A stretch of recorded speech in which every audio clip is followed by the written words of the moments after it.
खुलुमबाय लोगोफोर, नोंथांमोनखौ बयखौबो गिबियावनो आंनि चेनेलाव बरायग्रोनानै लाबाय। आसा खालामो नोंथांमोना आंनि भिडिअखौ जोबजासिम नायलांगोन आरो सोरबाफोर चेनेलाव गोदानै फैदोंब्ला दासिमबो जुदि आंनि चेनेलखौ साबस्क्राइब खालामाखैब्ला अन्नानै चेनेलखौ साबस्क्राइब खालामनानै हो, लोगोसे लाइक आरो शेयार खालामना होदो लोगोफोर। दिनै एचएसनि जि रिजाल्ट, बे रिजाल्टखौ मोननो गोनां मोनदों लोगोफोर, आरो गोबाङानो दिनै एचएसनि जि फाइनाल रिजाल्ट बेखौ मोनगोन होननानै आसा खालामनानै दङमोन आरो लोगोफोर। नाथाय दिनै जि एचएसनि फाइनाल रिजाल्ट बेखौ मोननो हानाय नंलायानो जाहैबाय आरो लोगोफोर।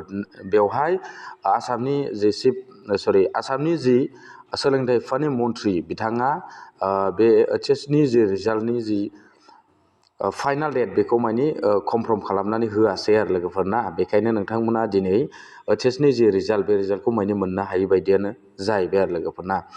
बेवहाय नोंथांमोनहा नैबेवहाय वेबसाइटआव हाबनानै फैबा नोंथांमोना नुगोन बेवहाय जेबो आपडेट जाथ'वाखै आरो ना लोगोफोर। नैबेखौ नोंथांमोना नायनानै लाबानो जाबाय। बेवहाय जेबो गुबुन आपडेट जायाखै आरो लोगोफोर। बे आपडेट जायैनि थाखायनो नोंथांमोना बे फाइनाल रिजाल्टखौ माने मोनथ'नो हानाय नंला आरो, माने बिनि फाइनाल जेबो डेट ओंखारनानै फैथ'वाखै आरो लोगोफोर।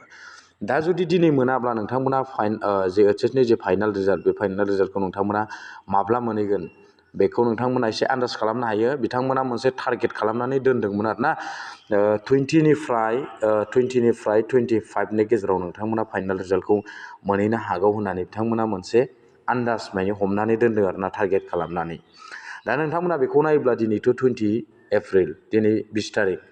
बे 20 एप्रिलाव नोंथांमोना एचएसनि जि रिजाल्ट, बे एचएसनि जि फाइनाल रिजाल्ट बेखौ माने नोंथांमोना मोननो गोनांमोन आरो ना। आरो गोबां ससियेल मिडियायावनो बे 20 जि एप्रिल, बे एप्रिलखौ माने 20 एप्रिलखौ माने गोबां टारगेट खालामनानै दङमोन आरो ना, होदोंमोन आरो निउस चेनेलफ्रावबो गोबाङानो फोरमायनानै होदोंमोन।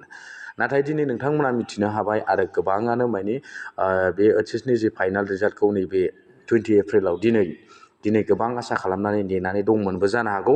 नोंथांमोना जुदि मिथियाखैब्ला, नोंथांमोना जुदि आंनि चेनेलखौ नायदोंब्ला नोंथांमोना बेवहायनो मिथिनो हागोन आरो नोंथांमोना बुजिनानै लाबानो जाबाय।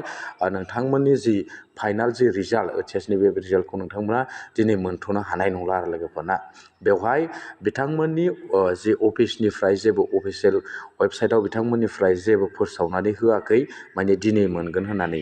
जेब्ला फोसावनानै होगोन ना लोगोफोरा, नोंथांमोननो दाख्लैनो मोनसे भिडिअनि गेजेरजों फोरमायखादोंमोन।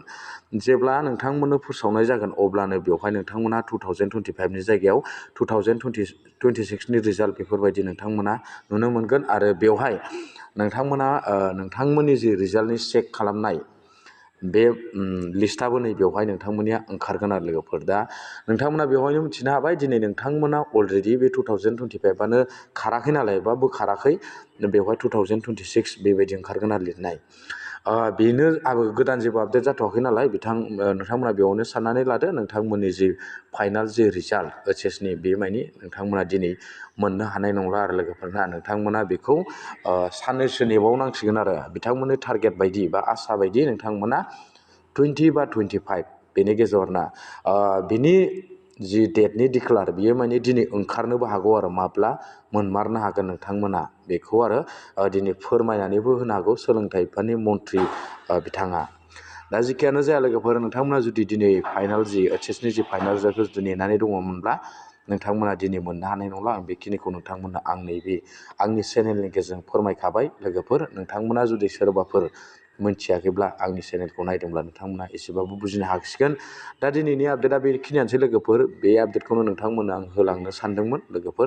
नोंथांमोना जुदि आसा खालामनानै दङब्ला दिनै फाइनाल रिजाल्टखौ नोंथांमोना मोननो हानाय नंला आरो लोगोफोर। गोजोन्थों, थेंक इउ। नेक्स्ट आपडेटआव बेबायदिनो लोगो मोनसिगोन। Thank you, bye bye.